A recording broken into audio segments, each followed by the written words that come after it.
if you are not walking the divine path, if you are only curious, if you are here for entertainment, I tell you plainly and without apology, this message is not for you. Only God's true chosen ones should remain here. Only those who feel the weight of spiritual calling, the ache of purpose, and the quiet burden of divine assignment are meant to hear this. And if you are still listening, then chosen one, this reached you at the exact moment heaven intended. Not early, not late, right on time. I am speaking directly to you now. Yes, you, the one who has been pouring into others, lifting them, covering them, guiding them, only to feel forgotten. This message carries answers that will shift the way you see your past, your pain, and your position. And I promise you, if you stay until the end, you will not leave the same way you arrived. Before we go deeper, I want you to respond in the comments with just one number that resonates with your spirit right now. Either 777 or 444. Only one. Let it be your silent confirmation that this message is for you. Also, chosen one, subscribe to this channel, tap the bell so you don't miss what heaven releases here, and share this message with someone who is quietly walking this same road in silence. Now steady yourself, open your spirit, because what you are about to hear will explain everything.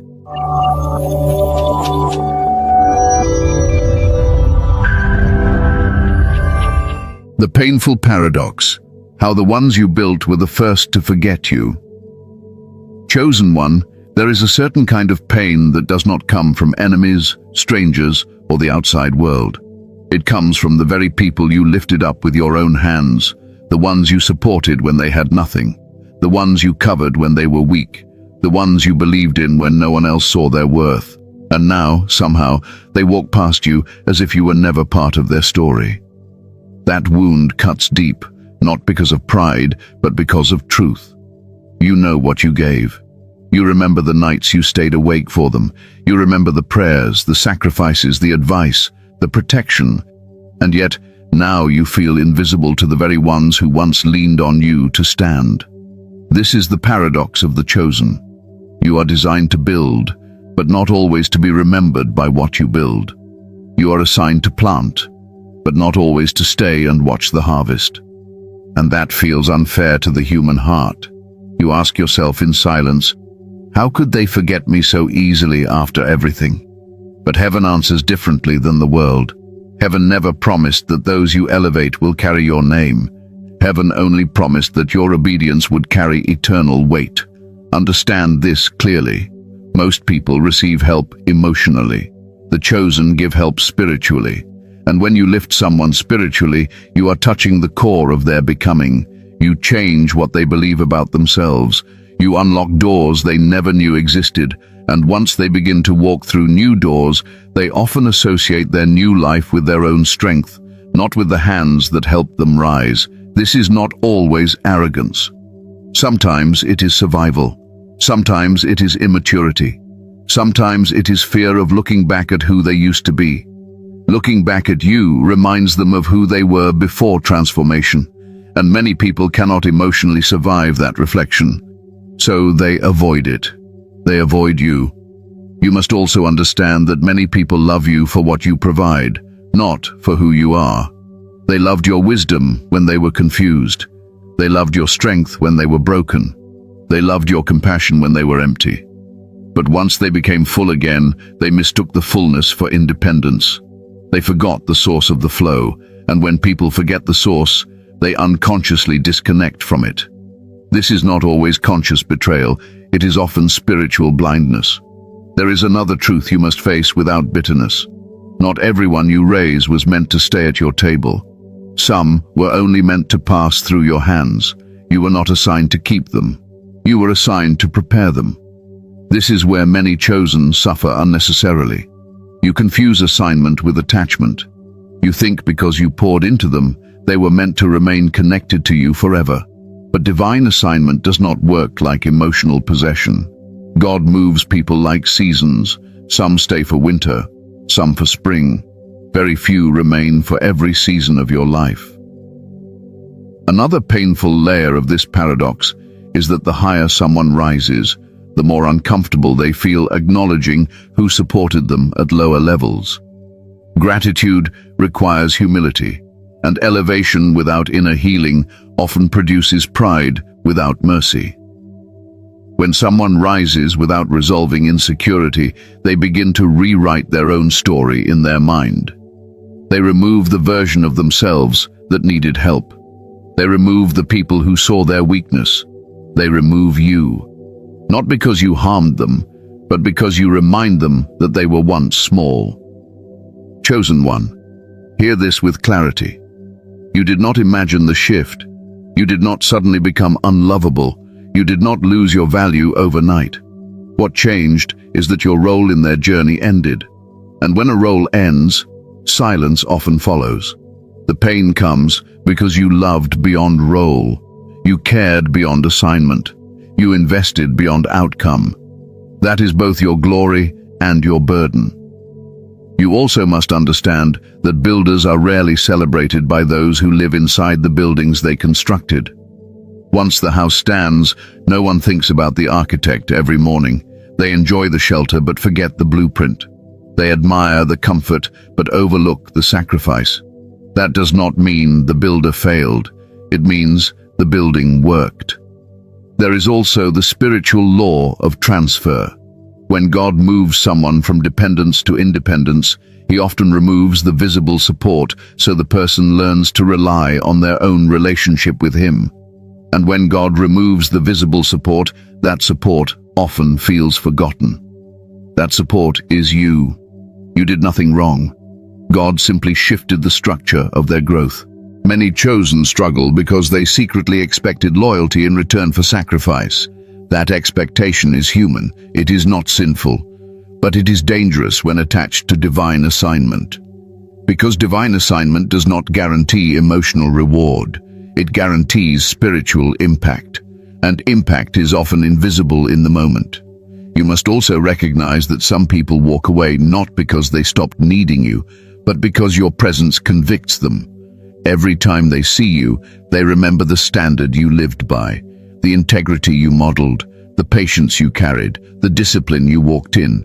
And when their current lifestyle does not align with that standard, your presence becomes uncomfortable. So they choose distance instead of repentance. They choose forgetting instead of reflection. This is why you often get abandoned right when others stabilize. When they finally feel strong enough to stand on their own, they associate needing you with weakness. And because they no longer want to feel weak, they detach from the reminder of the season they were weak in. That reminder is you. Let me speak this plainly to you. You were never meant to be the destination in their life. You were the bridge. And bridges are not celebrated by those who cross them. They are used, crossed, and left behind. Yet without the bridge, the crossing would have been impossible. This paradox hurts because your heart is not wired like the world. You remember. You honor, you reflect, you carry gratitude. You would never forget the ones who lifted you, and because you love deeply, you expect deeply. But not everyone carries your depth. Not everyone carries your memory capacity. Not everyone has your spiritual awareness. You must stop measuring their forgetting as proof of your failure. It is often proof that your assignment worked.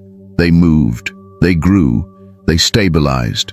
And once the miracle moved into maintenance, they no longer felt the urgency of acknowledging the miracle worker God sent through you.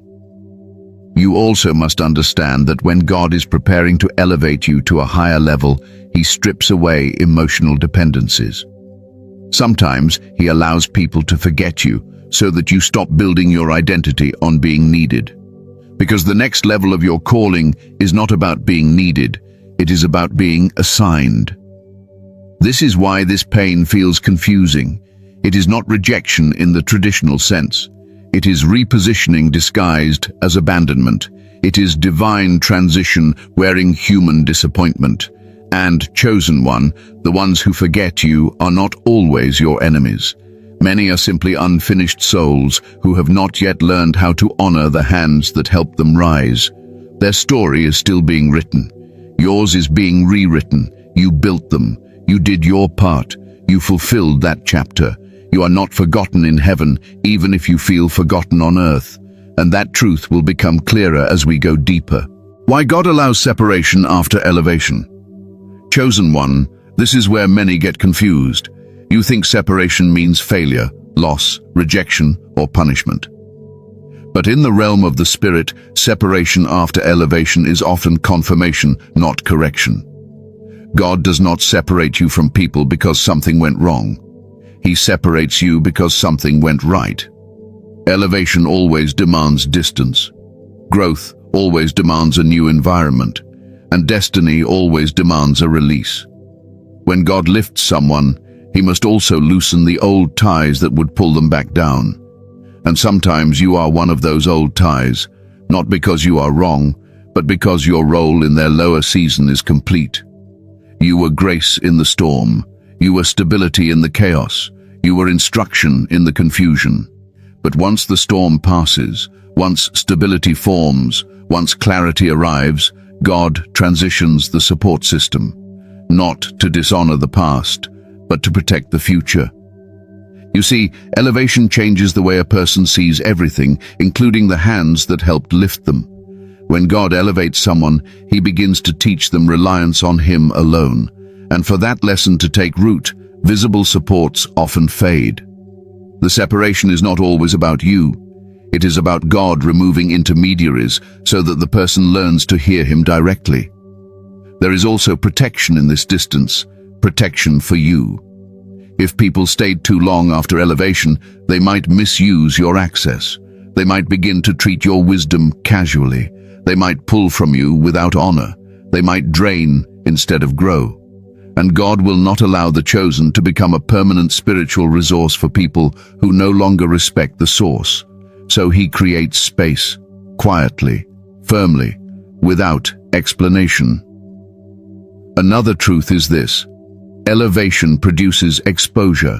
When someone rises, their character is tested in a new way, and God knows that not everyone will pass that test with humility. Some will pass with gratitude, some will pass with pride. If God kept everyone connected after elevation, the fallout would be unbearable. So He separates early to soften what would later break violently. Distance reduces destruction. You must also understand that separation is how God prevents identity theft. The chosen pour identity into others. You speak life, you speak vision, you speak confidence, you speak destiny. And when someone rises carrying your voice, if they remain too close for too long, they may begin to replace God's voice with yours. That is dangerous for both of you. So God separates to restore divine order. God also separates because people grow at different speeds. Elevation rarely happens at the same pace for everyone, and when one rises faster than another, friction forms, envy forms, comparison forms, misalignment forms. So instead of allowing silent resentment to poison relationships, God creates distance, not as punishment, but as preservation. There is also the law of spiritual transition. Every major shift comes with relational loss. Abraham had to leave his father's house. Moses had to leave the palace. Joseph had to leave his family. David had to leave the fields. Jesus had to leave the crowd. If God never separated His chosen from familiar faces, destiny would remain trapped in comfort. Chosen one, separation after elevation is also how God breaks emotional dependency. Many of you became needed too deeply by those you helped. They leaned on you instead of learning to stand. They depended on your strength instead of developing their own.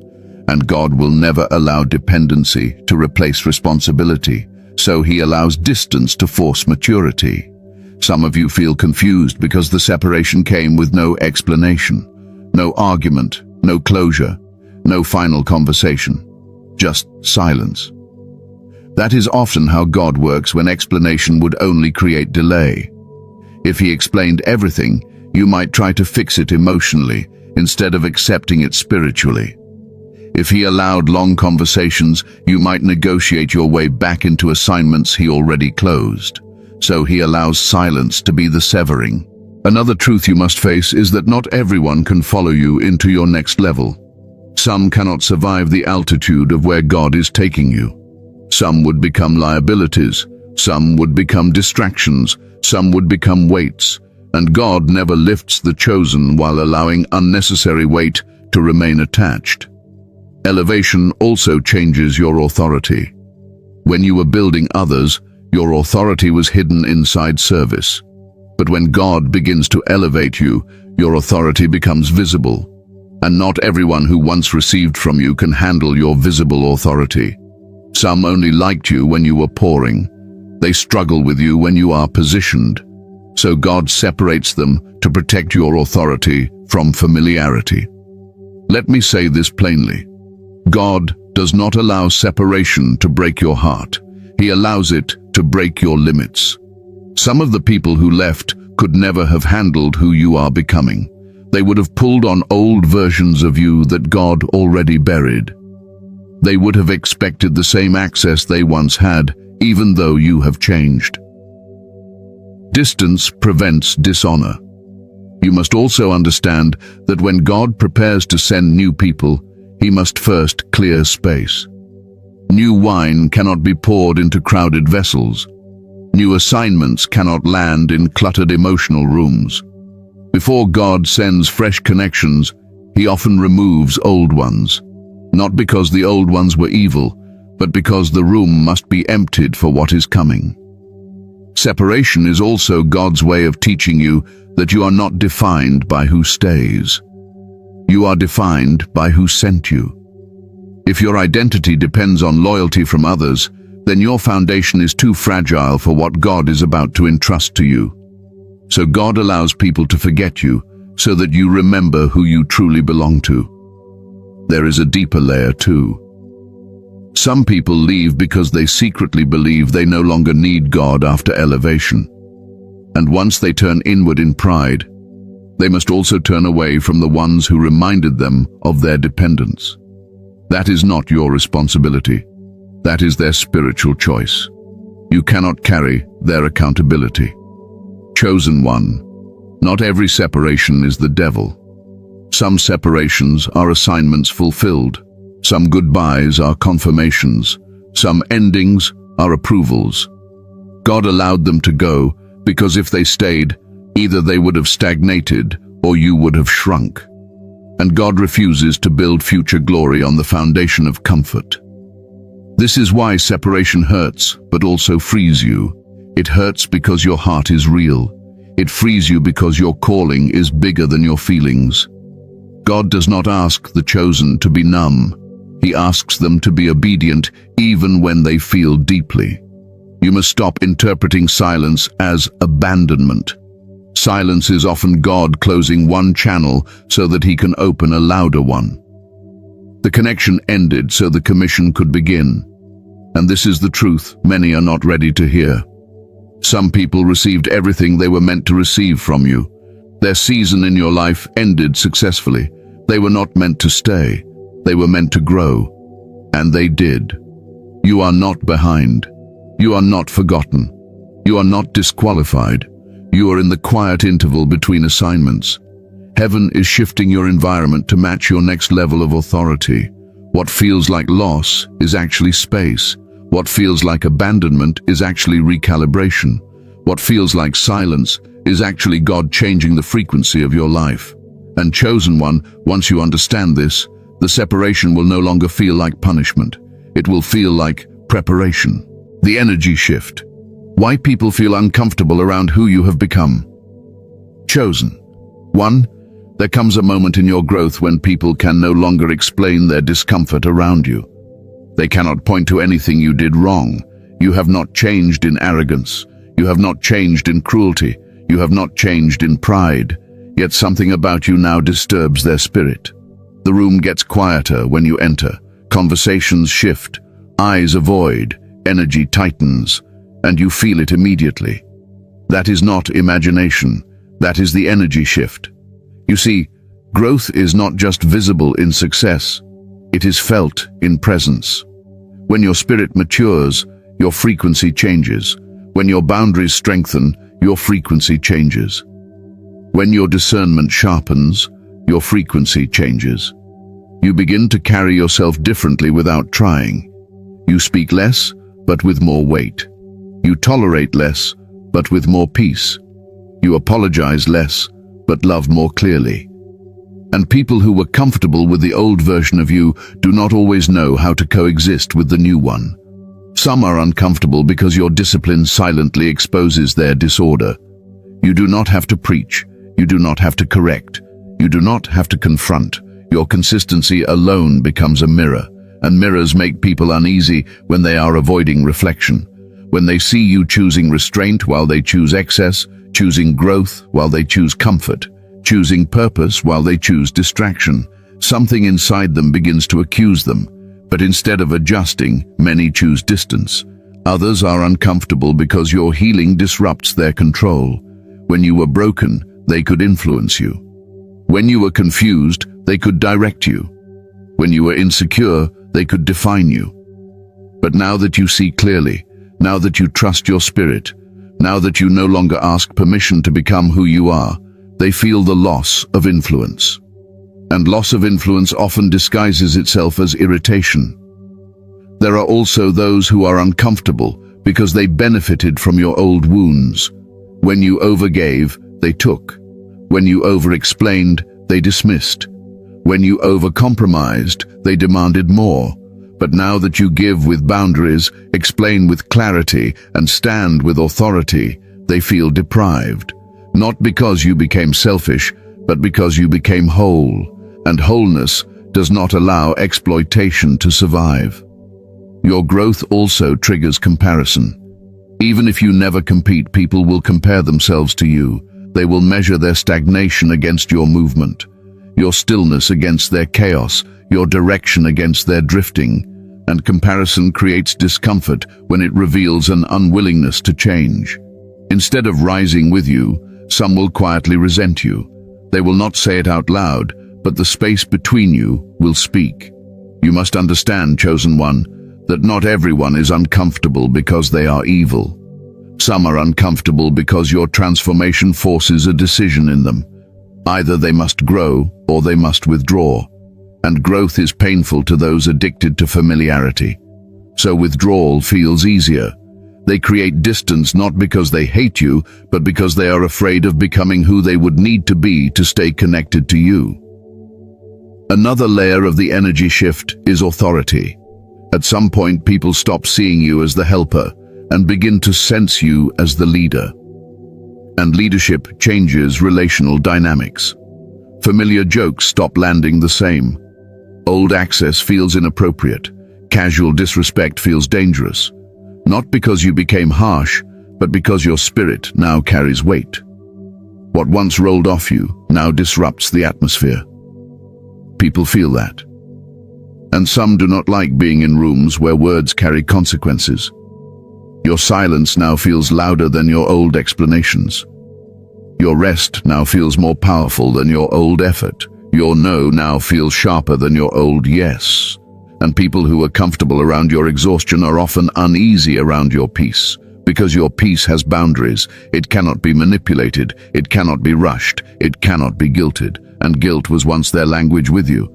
Now they cannot speak it fluently anymore. Some also feel uncomfortable because your light exposes what they have been hiding from themselves. Your clarity exposes their confusion. Your obedience exposes their compromise. Your growth exposes their delay. And exposure feels like judgment to those who do not want to repent. So instead of adjusting inwardly, they adjust the relationship outwardly. They create emotional distance so they do not have to deal with internal disruption. Chosen one, there is a version of you that people were addicted to. The version that was always available, always understanding, always giving, always absorbing. And when you evolved beyond that version, they felt the withdrawal. But instead of acknowledging that you grew, they frame it as you changed. As if growth is betrayal, as if boundaries are abandonment, as if healing is arrogance. That is not truth. That is discomfort trying to defend itself. You must also recognize that familiarity can no longer protect people from the authority you now carry. When God covers someone with higher responsibility, He often removes excessive familiarity because familiarity produces contempt, and contempt is dangerous around anointed authority. So God allows tension to rise so that reverence can return. Even if people do not consciously understand it, they feel a need to step back. Another reason people feel uneasy is because your tolerance for chaos has died. You no longer thrive in drama. You no longer bond over dysfunction. You no longer survive through emotional turbulence. You now value peace more than approval. And many relationships were built on chaos bonding. Once you withdraw from that frequency, those relationships lose their glue. And without chaos, there is nothing left to hold them together. Your energy shift also reveals who was connected to you by alignment and who was connected to you by convenience. Alignment remains through change. Convenience disappears when access changes. And many people were connected to your availability, not your destiny. When availability ends, they feel awkward. When access changes, they feel displaced. Some feel uncomfortable because they secretly hoped you would never outgrow their version of you. They liked you dependent. They liked you uncertain. They liked you questioning yourself. Your growth threatens their sense of superiority. And rather than celebrating your rise, they shrink from it, because witnessing your strength forces them to confront their insecurity. This is why some will become quiet without explanation. Others will become critical. Others will become distant. Others will become defensive. The energy shift affects people differently, but the root is the same. Your frequency no longer matches their comfort zone. Chosen one, this discomfort is not a sign that you are doing something wrong. It is often a sign that you are doing something irreversible. You cannot shrink back into who you were without betraying who you have become. The door behind you closed when you healed. And some people will mourn the version of you they could control, while others will honor the version of you that God is revealing. Understand this with clarity and without fear. You did not lose people because you became cold. You lost people because you became clear. And clarity rearranges rooms without asking permission. Do not apologize for the version of you that required pain to be born. Do not dilute your growth to make others feel comfortable. Do not dim your stability to soothe their chaos. You are not meant to be familiar to everyone anymore. You are meant to be aligned with what God is becoming through you. This is the energy shift. It is uncomfortable for those who refuse to rise. It is liberating for those who are ready to move. And chosen one, you were never meant to stay vibrating at the level of who you used to be. You were designed to ascend. The cost of being a spiritual builder and path opener. Chosen one, there is a price attached to being the one who goes first. Not everyone is called to build paths. Most people walk on paths someone else already cleared, but you were not designed for comfort-first living. You were designed to break through what others avoid, to confront what others ignore, and to establish what others will later enjoy without ever knowing what it took to exist. And that cost is not small. It is paid in silence, in misunderstanding, in delayed recognition, and in emotional weight that few could survive. The spiritual builder is always early. You arrive before support. You move before confirmation. You act before applause. And being early means being alone. People only gather once the structure begins to make sense. But when you are laying foundations, there is dust, confusion, labor, and no visible beauty yet. Most people do not honor foundations. They only admire finished stages. That is why you often feel unseen while working the hardest. You also pay the cost of constant responsibility. When others panic, you stabilize. When others doubt, you stand firm. When others collapse emotionally, you become the emotional pillar. That strength looks admirable from the outside, but it drains quietly on the inside. You carry burdens that were never verbally assigned to you, yet your spirit accepts them because it knows who it is. And over time, being the strong one becomes heavy. Not because you are weak, but because you are human. Another cost is delayed celebration. Many chosen go through seasons where no one is clapping while they are building. You encourage others while no one encourages you. You celebrate others while your own victories pass in silence. You push people forward while standing still yourself. And sometimes you ask in quiet moments, when will it be my turn? But heaven does not work on applause schedules. Heaven works on assignment seasons. And the season of building is rarely the season of being celebrated. You also pay the cost of misinterpretation. When you lead, people project. Some will call you controlling when you are protecting. Some will call you distant when you are discerning. Some will call you harsh when you are simply clear.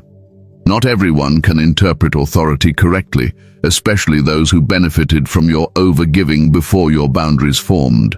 And when your posture shifts from pouring to positioning, misinterpretation follows. There is also the cost of being emotionally ahead. As a path opener, you feel shifts before others do. You sense when a season is ending long before it visibly collapses. You feel when a relationship has served its purpose, even while others are still comfortable. This makes you look detached to those who arrive emotionally later than you. You already processed what they are just beginning to feel. And when you move on while they are still catching up, they assume you never cared. But the truth is, you cared earlier and deeper than they could see. Another cost is spiritual warfare that others never notice. When you open paths, resistance rises, not just from people, but from unseen realms. You deal with attacks that do not look dramatic but feel exhausting. Attacks against your focus, against your confidence, against your rest, against your identity. Builders are targeted not because they are weak, but because they are impactful. The enemy does not waste energy on inactive lives. Resistance only rises against movement. You also pay the cost of limited companionship. Not many can walk beside a builder without either trying to compete, copy, control, or criticize. True companionship for the chosen is rare because few have the maturity to appreciate the work without trying to shift the spotlight. And so many chosen walk with acquaintances, but very few with true peers. You know many people, but few know you deeply. And that can be a quiet kind of loneliness that crowds cannot cure. There is also the cost of emotional restraint. As a builder, you often cannot afford to collapse publicly. You cannot always process loudly. You cannot always react freely. You must remain composed when you feel like breaking, because others are watching how you respond to pressure. Your reactions teach even when you are tired of being a lesson, and this restraint trains your spirit but exhausts your emotions. You also pay the cost of delayed reward. You plant seeds that will grow in other people's fields first. You water gardens that will bloom where you may not live long enough to enjoy the shade. And the human part of you wants to taste the fruit now. You want to sit under what you planted. But divine building sometimes requires you to move on before the harvest matures. That does not mean you were cheated. It means you were trusted with a generational role. Another heavy cost is watching others receive credit for what you initiated. You see them speak what you taught, lead what you modeled, stand where you once stood alone, and the world celebrates them without knowing who helped them get there. That silence can sting if you let it. But heaven never loses records. God does not forget who planted the first seed. Public memory is short. Divine memory is eternal. Some of you also pay the cost of emotional misunderstanding from your own family. They see your exhaustion, but not your assignment. They see your distance, but not your burden. They question your pace without understanding your pressure. And because your work is spiritual, not mechanical, it is hard for them to measure. So they interpret what they do not understand. That emotional gap is also part of the price. You must also carry the cost of disappointing people who wanted you to remain smaller. Some preferred you when you were only helpful, not powerful. Only supportive, not positioned. When you rise, they feel left behind, even if you never abandoned them. And instead of adjusting upward, they interpret your growth as rejection. That tension follows builders everywhere. The cost also includes constant recalibration. You cannot live on autopilot. You must always check your motives, your pace, your posture. Builders who stop recalibrating become tyrants or burnouts. So you live in a constant rhythm of building and self-correcting, pushing and praying, leading and listening. That dual responsibility is mentally and spiritually demanding. One of the deepest costs is being rarely understood in the moment. Your obedience often looks foolish until results appear. Your patience looks passive until the timing is revealed. Your silence looks weak until your authority speaks. Builders are always misunderstood at first because vision matures before visibility. Chosen one, you must never interpret this cost as loss. Cost is not punishment. Cost is proof that what you carry is valuable. No one pays heavily for something meaningless. No one invests deeply into something cheap. The cost reflects the weight of the assignment, and this is what many never tell you. Builders do not choose their role. They recognize it. You did not wake up one day and decide to be this strong. Life trained you. Pain shaped you. Pressure refined you. Responsibility found you. And one day you realized you could not live small, even if you tried. You are not paying this cost to be admired. You are paying this cost to build what will outlive you. You are paying this cost so that others can walk where you once crawled. You are paying this cost so that someone else's beginning will be easier than yours was.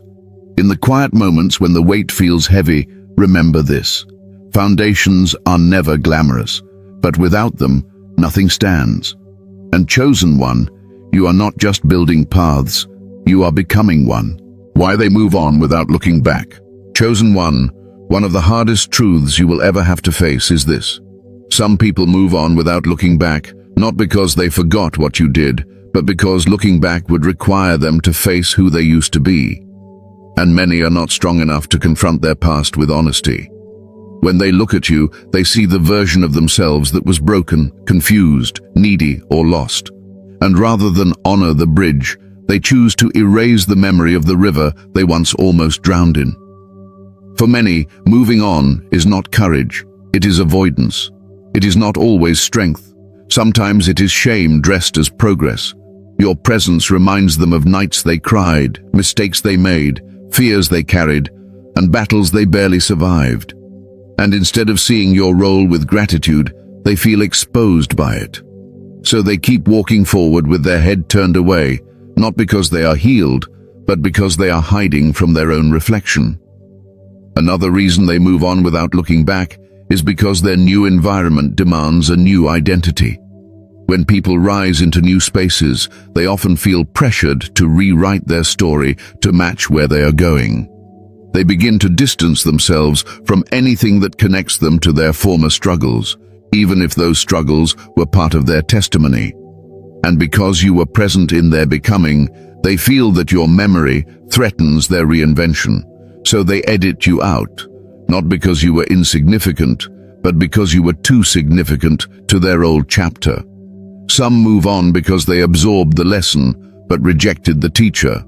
While they were low, they needed instruction. While they were uncertain, they needed guidance.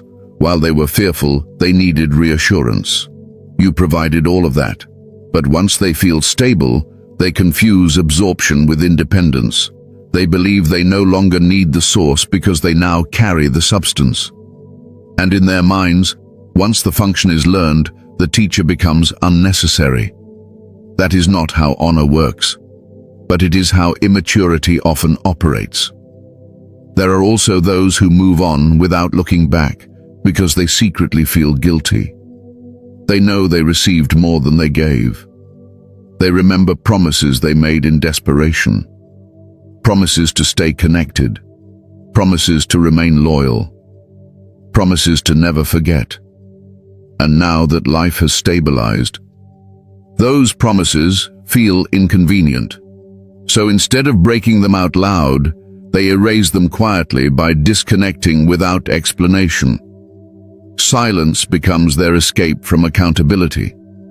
Some move on because your standards make them uncomfortable. While they were building, they admired your discipline. But now that they are standing, your discipline convicts them. They no longer want to be reminded of the integrity you modeled because their current choices do not match it. And rather than adjusting their behavior, they adjust the relationship. Distance becomes a way to avoid transformation. Others move on because they have outgrown dependence but not developed gratitude. They needed you when they were weak. They depended on you when they were unstable. They leaned on you when they were unsure.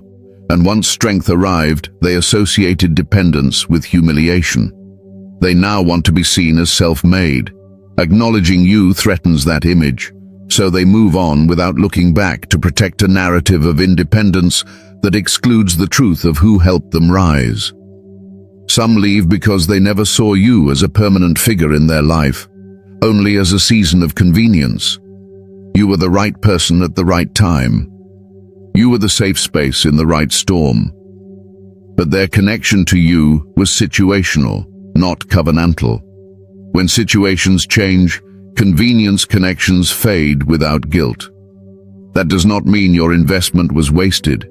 It simply means your role was temporary by design. There are also those who move on because they feel small around who you have become. They remember when you were on equal footing. They remember when you were both struggling. They remember when no one had clarity. But now your spiritual authority has grown, your peace has deepened, your direction is steady, and they feel intimidated by that stability. And because they do not want to feel behind, they choose distance instead of development. Some move on because they misunderstood your role from the beginning. They thought you were meant to stay forever, to continue carrying what they refused to learn to carry for themselves. When you began to step back, when you began to protect your energy, when you began to withdraw from constant giving, they interpreted it as abandonment. And instead of having the courage to communicate, they left with resentment disguised as independence. There are also those who move on because they never learned how to handle healthy separation. Many people only understand dramatic endings. If there is no conflict, no argument, no betrayal, they do not know how to process transition. So they fabricate distance instead of honoring closure. They exit quietly so they do not have to feel the weight of gratitude, reflection, or mutual acknowledgement. Some move on because they simply lack depth. They live fast. They attach quickly. They detach easily. They keep memories shallow and commitments flexible. You, on the other hand, experience connection deeply. You build emotionally. You carry people in your spirit long after they leave your life physically. That difference in depth makes their leaving feel brutal to you, even when to them it feels casual. There are also those who move on because their new relationships require them to. New partnerships, new communities, new alliances sometimes demand exclusivity. And instead of integrating old connections with new ones, they erase the old to secure the new. Not because you are harmful, but because you do not fit their current image. And image becomes more important to them than integrity. Some move on because they absorbed your strength but rejected your values. They learned how to be confident but not how to be faithful. They learned how to speak boldly but not how to remain loyal. They learned how to rise but not how to remember. And so they walk forward carrying pieces of what you gave them, but leaving the rest behind. That is one of the most painful contradictions to witness. Chosen one, there is also a sobering truth. Some people move on without looking back because God allows it. The separation is not only their choice, it is heaven's boundary. God knows what attachments would hinder your next level. God knows what voices would interfere with your clarity. And God knows who must be removed so that you can stand fully in who you are becoming. Sometimes they believe they are leaving on their own, but the Spirit has already closed the door. Not everyone who leaves is ungrateful. Some leave because God is shifting both of you into different assignments, and those assignments no longer intersect. You shared a road for a season, but your paths now diverge. That does not diminish the journey you shared. It simply means the destination has changed. Chosen one, the hardest part is that they move on publicly while you are left privately to grieve what was lost. They appear free, you appear stuck. But what you do not see is that you are the one who truly processed the season. You felt it, you honored it, you released it consciously. Many of them simply ran from it emotionally. Do not assume that because they do not look back, that they do not remember. Some remember in silence. Some feel the weight later. Some will one day realize what they left behind when they face a storm without the covering they once had. Not all realizations come on time. You must also understand that not looking back is sometimes a survival response. For some, revisiting the past is painful. Revisiting you reminds them of trauma they are not ready to face. And instead of separating with honor, they separate with avoidance. That does not make it right, but it makes it human. Chosen one, you cannot carry the responsibility of how others process growth. You cannot manage their maturity. You cannot enforce their gratitude. You cannot control their memory. You can only honor your own assignment. And here is the truth that will steady your soul. They may move on without looking back, but heaven never does. Every tear you shed in secret was recorded. Every sacrifice you made in silence was seen. Every moment you stayed when it was easier to leave was noted. You are not forgotten where it matters most.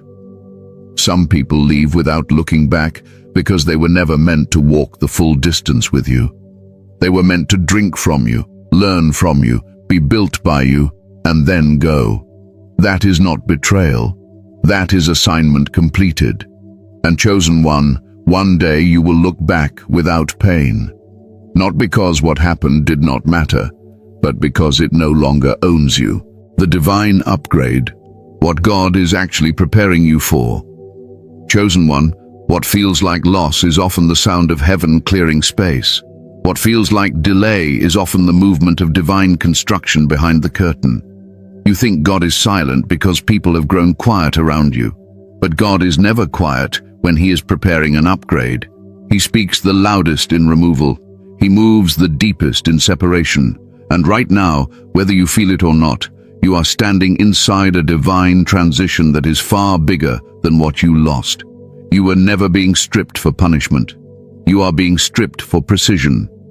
God is removing what no longer fits the person you are becoming. Old attachments cannot survive new authority. Old environments cannot contain new capacity. Old expectations cannot manage new assignment.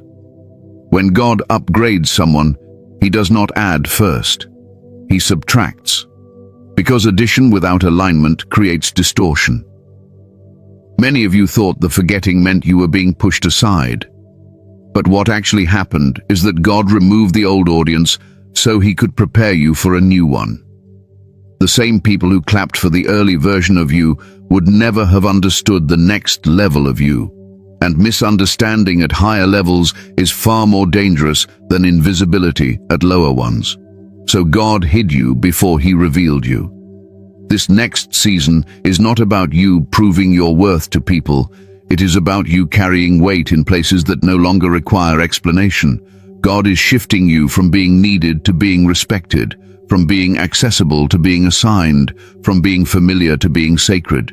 There are rooms you are being prepared to enter where your presence will change systems, not just emotions. And for that level of impact, your spirit must be uncompromised. God is also upgrading your perception. You will no longer see life through the lens of emotional reaction, but through spiritual authority. What once hurt you deeply will soon barely move you. What once confused you will become obvious. What once drained you will become irrelevant. This is not because you become cold, it is because you become clear. And clarity is one of the most dangerous upgrades a soul can receive.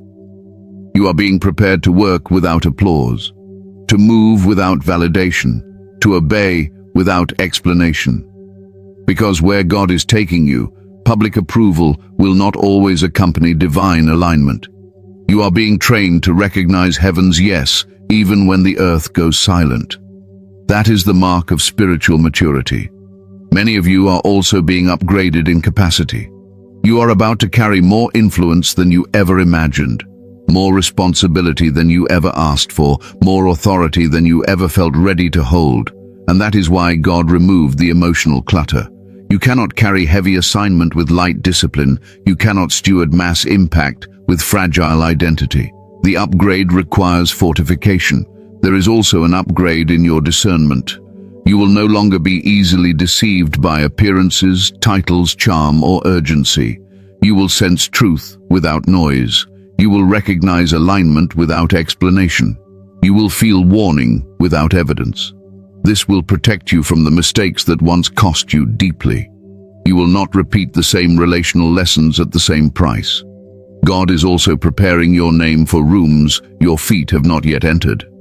While you feel forgotten in one season, your reputation is being shaped in another. While people grow silent around you, heaven is quietly announcing you in places you cannot yet see. That is how divine promotion works. It bypasses noise and arrives through precision. This upgrade is also about emotional sovereignty. You are being trained not to be ruled by who stays or who leaves, to remain stable whether applauded or ignored, to remain focused whether supported or opposed. This is how God builds leaders who cannot be manipulated. Because anyone whose emotions are controlled by people can be controlled by people. And God will not allow that on the level He is moving you toward. There is also a financial and structural upgrade many of you are being positioned for. But before God changes your resources, He changes your relationship with resources. Before He increases your reach, He strengthens your restraint. Before He multiplies your influence, He clarifies your motive. The next level will not tolerate the old version of your habits, and that is why this season feels like pruning. Some of you are being upgraded from local impact to generational influence. Your obedience will not just affect those around you now, but those who come after you. And this kind of influence requires silence training. It requires isolation discipline. It requires the ability to stand without constant reassurance. That is why the crowd had to fade first. God is also preparing you to speak differently. Your words will soon carry consequence. Your decisions will soon affect more than just your own life. Your presence will set atmospheres. And when words begin to produce results, God ensures that the mouth is clean before the mic is turned on. That cleansing season often looks like being misunderstood, overlooked, and alone. There is a leadership upgrade happening in you that no one announced. You are being shaped into someone who no longer reacts to chaos, but commands order. Someone who no longer chases answers, but receives instruction. Someone who no longer needs to be seen to know they are sent. That is the internal architecture of divine authority. Many of you think God is delaying you, but He is actually deepening you. Surface success would have destroyed the depth required for what is coming. Quick promotion would have crushed the character needed to sustain it. So God took His time with you, not because you were behind, but because your assignment is heavy. You are also being upgraded in how you love. You will still care deeply, but without bleeding for those who refuse to heal. You will still give, but without emptying yourself into broken systems. You will still invest, but without ignoring your own well. This is not selfishness. This is stewardship. And stewardship is a requirement at higher levels. There is a new standard God is writing into your life. Old cycles will not repeat. Old patterns will not return. Old attachments will not revive. You are stepping into a season where what once traumatized you will no longer be able to reach you. The upgrade includes insulation, divine insulation. Some of you are being prepared for visibility that would have crushed the old version of you. Visibility exposes. Visibility magnifies. Visibility invites scrutiny, and God will not expose someone who is still bleeding in secret. That is why He healed you in hiding. That is why He trained you in silence. That is why He strengthened you when no one was watching. You are also being repositioned emotionally so that you no longer see discomfort as danger. You will soon recognize that pressure is not your enemy. It is your confirmation. Resistance is not your rejection, it is your verification. Where resistance rises, authority is forming. This divine upgrade will also bring new relationships. But these relationships will be different. They will not be built on need. They will be built on alignment, not dependency, but agreement, not rescue, but partnership. God is not sending you people to drain you. He is sending you people to build with you. Chosen one, the version of you that feels forgotten, could not survive where God is taking you. Too many emotional attachments, too many expectations of being remembered, too many hidden negotiations for recognition. God had to strip your need for applause so he could anchor you in purpose. What you are stepping into will not be sustained by people's approval. It will be sustained by divine endorsement. And divine endorsement is quiet at first, but unstoppable once it begins to move. This season is not empty. It is loaded. It is not punishment. It is positioning. It is not abandonment. It is acceleration happening under the surface. And chosen one, when the upgrade fully manifests, you will look back at this season and realize you were not being forgotten. You were being rebuilt. How the chosen must respond without bitterness or regret. Chosen one, this is where your true authority is proven. Not in how powerfully you rise, but in how cleanly you release. Anyone can walk away angry. Anyone can burn bridges. Anyone can harden their heart and call it strength. But the chosen are mastered in a higher discipline. You are called to respond with clarity, not cruelty, with boundaries, not bitterness, with peace, not resentment. Your first responsibility is to refuse the narrative of victimhood. You were not used and discarded, you were assigned and released. There is a difference. Bitterness grows when you interpret divine transitions through human offense. Regret grows when you believe you stayed too long or gave too much. But heaven does not traffic in regret. Heaven traffics in obedience. You gave what you were meant to give for the season you were meant to give it. That season is now complete. Completion is not a mistake. It is a seal. You must also resist the temptation to rehearse the past in loops, replaying conversations, reimagining different endings, rewriting what you wish you had said. That cycle traps your spirit in rooms God already cleared. Memory without movement creates spiritual paralysis. You are not meant to live backward. You are meant to advance with wisdom, not with wounds. Another discipline you must master is silent dignity. You will not always be understood. Your side of the story will not always be told. Some will misunderstand your silence as guilt. Others will misread your restraint as weakness. But silence is not always surrender. Sometimes it is sovereignty. You do not explain yourself to people who already decided not to understand you. You must also cleanse your heart of the secret desire for them to feel what you felt. That desire feels justified in pain, but it poisons joy. When you wish for someone to suffer so they understand your suffering, you bind your healing to their awakening, and they may never awaken. Your freedom cannot wait for their realization. There is also the discipline of emotional neutrality. This does not mean you stop caring. It means you stop bleeding. You can bless without chasing. You can honor without reattaching. You can remember without reopening. Neutrality is not coldness. It is containment. It is how the chosen protect their future from the residue of their past. You must also stop measuring your worth by who stayed. Loyalty is not the ultimate proof of purpose. Obedience is. Some stayed with you but were never assigned to your destiny. Others left quickly but fulfilled their assignment perfectly. Duration does not define value. Alignment does. Another hard discipline is allowing people to be who they revealed themselves to be without trying to rescue your old version of them in your mind. You remember their vulnerability, their confessions, their desperation. But they are not standing in that place anymore, and neither are you. Holding on to who they were while ignoring who they have become creates emotional confusion.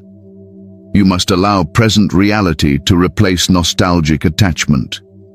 You must also release the fantasy of closure. Not every chapter ends with conversation. Not every exit comes with apology. Not every betrayal gets explained.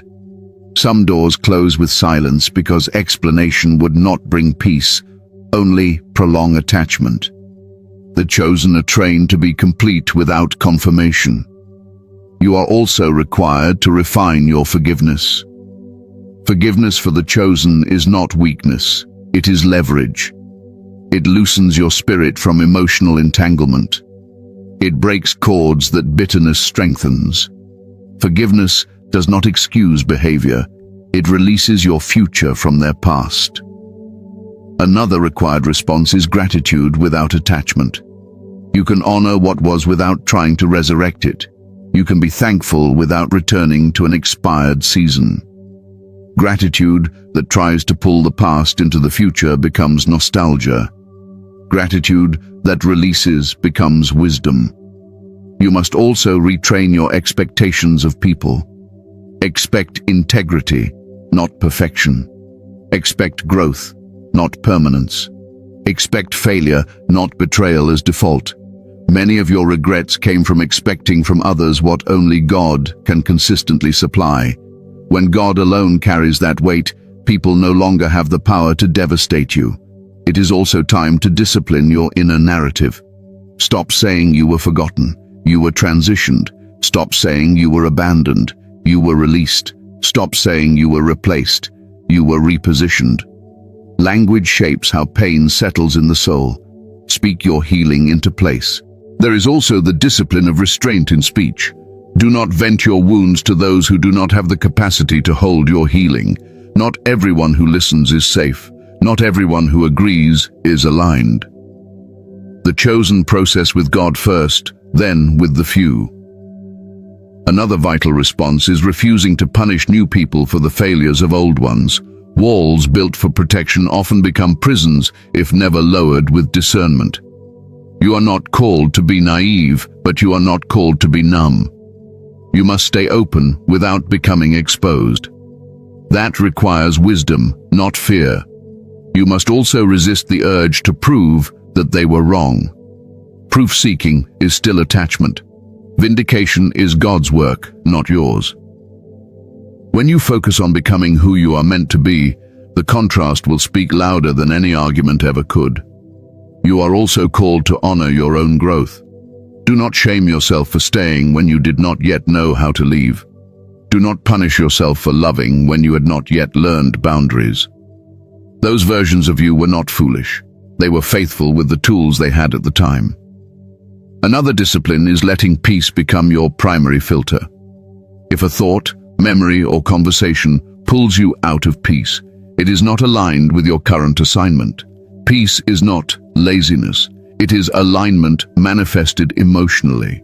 You must also recognize that bitterness feels powerful at first because it gives the illusion of control.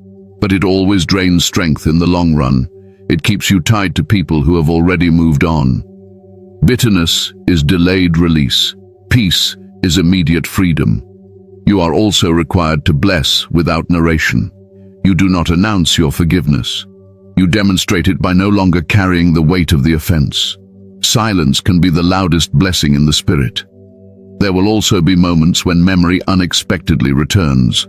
A name, a place, a sound, an old message, and for a moment, the ache resurfaces. When that happens, do not judge yourself. Healing is not linear, it is layered. Let the wave pass without trying to drown in it. Chosen one, responding without bitterness, is not pretending nothing happened. It is acknowledging what happened without allowing it to claim your future. Responding without regret is not denying pain. It is refusing to live as if your obedience was a mistake. You were faithful in that season. You were real, you were present, you were true. And that is enough. How you respond now determines the purity of what comes next. You cannot carry a clean future with a contaminated heart. So release, not loudly, not dramatically, but cleanly. And chosen one, when you respond this way, you do not just move forward, you ascend. You were never meant to be remembered. You were meant to be assigned. Chosen one, let this settle deep in your spirit. You were never meant to be remembered by everyone you helped. You were meant to be assigned by God to places, people, and seasons that required your obedience, not your recognition. Being remembered feeds the ego. Being assigned fulfills the calling. And heaven always chooses fulfillment over applause. Some people will remember you with gratitude. Others will erase you with silence. Both outcomes are temporary. But your assignment is eternal. The impact of what you built, what you planted, what you carried, and what you endured does not disappear just because someone forgot your name. Seeds grow even after the sower walks away. You did not lose your value when they forgot you.